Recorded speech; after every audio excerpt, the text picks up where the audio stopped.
Ayan ha, magandang hapon ho mga kanayon. Tayo ho ay pupunta ngayon din sa kampo at marami na hong tumubong damo sa tubuhan ay magbubunot ho tayo para ho hindi na ho lumago. Tara, samahan niyo ho ako. Mga kanayon, ayan ho, ayan, puro ho tubuhan ayan o.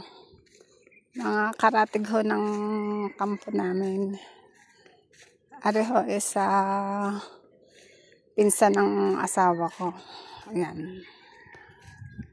Mga karatig ho ng kampo. Ang amin hong kampo inaandin sa tabing ilog ho. Kaya din pa ho kami napunta. Ayan ho, puro ho mga tubuhan halos din makikita. Ayan ho. Ayan ho. Ari ho ang sa amin, hindi pa ho na tatabas ang iba. At wala pa hong programa. Tapos ari ho ang tinanim naming tubo. Ayan ho, ang dami ng damo. Mga ampalayang bilog ho, nagsisibulan. Ayan ho, puro ampalayang bilog. Kung iti margoso lamang hindi na natin bubunutin kaso ho ampalayang bilog ho Ayan ho, napakadami ho Ayan, makakasagabal ho sa tanim na tubo.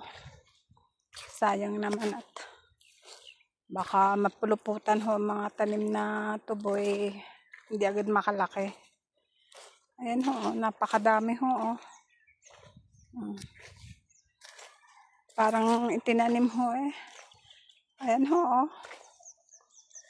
Ayan.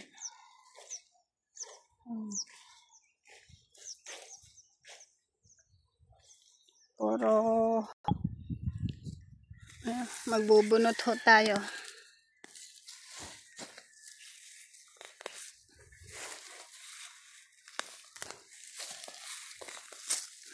Ayan ho, mga sibol na damo ay ang tubo.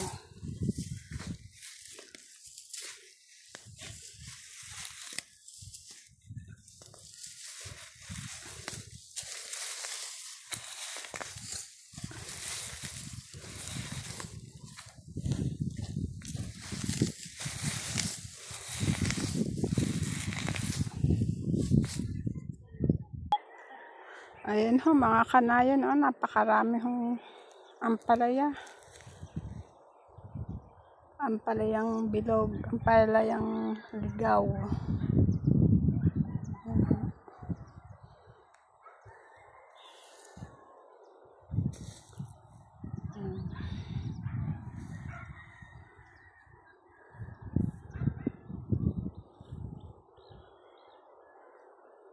Sige ha mga kanayan, hanggang dito na lang ho muna ulit.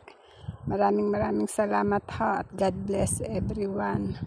Paki-subscribe niyo naman ho ng aking munting channel, Resty and Gaya Mini Vlog po. Thank you. God bless everyone.